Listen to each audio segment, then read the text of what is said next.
Aurafarmaus on ollut muodissa viime aikoina, mutta historiassa on ollut aika kovia aurafarmaajia myös. Joten tällä videolla mä käyn historian kovimmat aurafarmaajat ja mä pistän ne tierlistiin. Mitä aurafarmaus tarkoittaa? Okay. Aurafarmaus on lyhyesti se, kun sanotaan sä oot pelaamassa videopelejä yöllä ja sit sä teet jonkun kovan äänen, vaikka sä kuolet siinä pelissä ja sä oot silleen oh!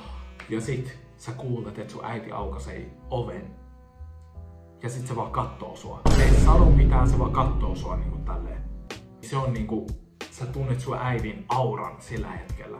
Niin periaatteessa, kello on eniten auraa historiassa me käydään. Ekana meillä on, tietysti ei voi tehdä aura-videota ilman, että mainitsee Jeesuksen, okei. Okay. So, Jeesuksella on ylivoimaisesti eniten auraa koko ihmishistoriassa. Sanotaan, ihan sama vaikka sä et usko kristinuskoon, okei. Okay. Sanotaan, sä et usko kristinuskoon, se on fine. Käydään vaan niinku, ihan vaan faktat.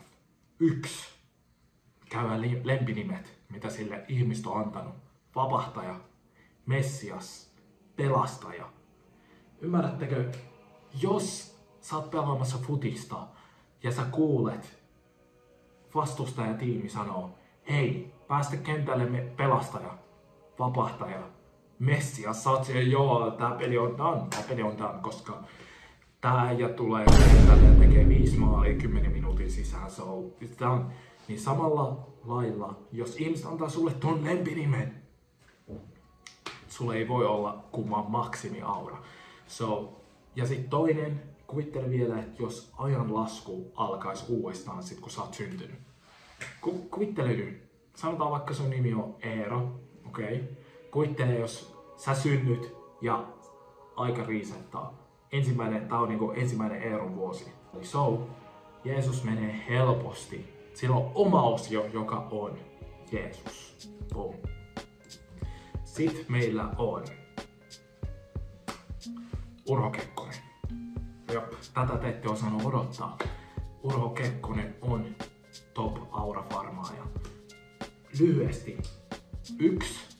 Se kokkas venäläisiä silleen, että se kävi keskustelemaan niiden kanssa ja piti niinku Suomella omat Suomen autonomiat kuitenkin pystyssä, vaikka Venäjä oli silleen, joo, mikä tää meininki on, niinku, ootteko te osa meitä vai niinku, mitä on meininki, sit Urho oli silleen, joo, että aina mä mietin, kyllä me ollaan ehkä ei. 1. Siellä oli hyvät psykologiset gaslight-taustaidot. 2. Se oli presidenttinä yli 25 vuotta. Ymmärrättekö, kuin hyvä sun pitää olla presidenttinä, että sä oot 25 vuotta? Okei? Okay. So, ne 2 pelkästään jo riittää, että sä oot niinku, että sulla on jo maksimiaura. Joten tästä syystä Urho Kekkonen on maksimiaura. Sitten seuraavaksi meillä on tietysti Aleksanteri Suuri. Joo, tääkin on yksi semmonen, että sä et voi mainita auralistia en-ilman Aleksanteri Suuri. Kun se oli 18V, se meni sotimaan ja vallotti alueita. Mä en tiedä kaikkea, joten mä rupeen niinku yksityiskohtiin, mutta te varmasti olette käynyt historian tunnilla ja tiedätte, mitä kaikkea se on tehnyt. Joten Aleksanteri Suuri on Urho Kekkosen kanssa samalla tasolla. Hei, että mikä on Aleksanteri Suuren aurataso, sä voit sanoa, että Urho Kekkosen kanssa samalla levelillä. Seuraavaksi meillä on, tätäkään te ette olisi aavistanut, meillä on Antti Tuisku. Jop. Mä en edes ota huomioon sen biisejä, koska jos mä ottaisin ne, se olisi niinku next level. So, unohdetaan ne biisit. Miksi mä laitoin sen tähän on? Mietitään se lempinimi. On Antti, Titi, Tuiskuli. Kaikki nämä on niinku lempinimet, mitä sille on annettu. Sitten vielä, moni ei muista tätä, mutta jos muistelkaa tarkasti, Joulutarina-leffa, Antti Tuiskun esitys siinä oli Oscar-arvoinen. So, siitä syystä myös Antti Tuisku on, se ei ole maksimiaura, mutta sillä on kunnioitettava aura, se on niin kunnioitettava. Julius Caesar, okei. Joten Julius Caesar, moni sanoi, että se on samalla tasolla kuin Aleksanteri Suuri, mutta se ei ole totta, koska yksi, sen omat kaverit tai omat henkilöt, miten se sanookaan, tappoi sen. Eli se petettiin periaatteessa. Sitten 2, Kleopatra kokkasi sitä myös. So, sen takia kun se oli vähän, Kleopatra vähän kokkasi sitä, niin se ei voi olla maksimiaura. Mutta mä sanoisin, että se on kunnioitettava aura. Ja sitten Kleopatrasta puheen ollen, bum, sekin on täällä listalla. Se, että voitteko te kuvitella, että sä kokkaat niinku, siinä vaiheessa Rooma oli periaatteessa isoin, vahvin maa, kaikkea. Ja sitten ne oli silleen, joo, me ollaan tulossa ottaa Egypti. Se on meidän alueelta nyt.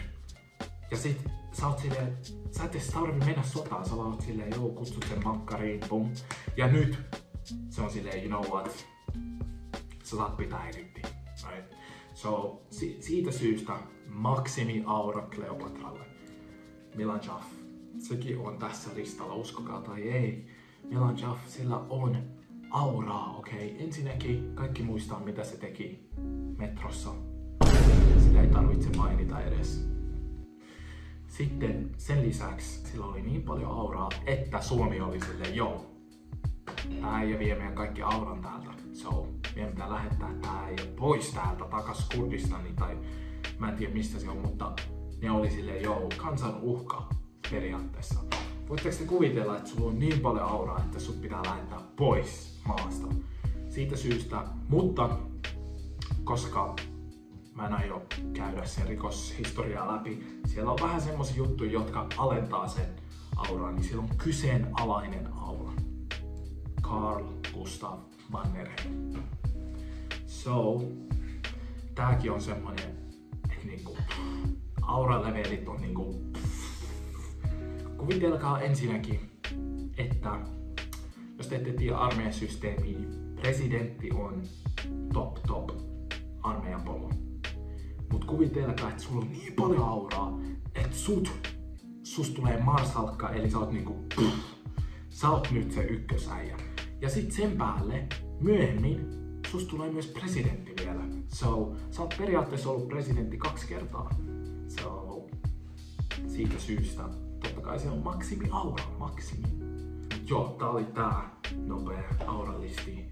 Kirjoittakaa alas kommenteissa, mitä mieltä te olette tästä listasta ja jos haluatte kakkososan tähän ja niin, muistakaa tilata kanava ja niin kuin aina, me nähdään videossa. Moro moi!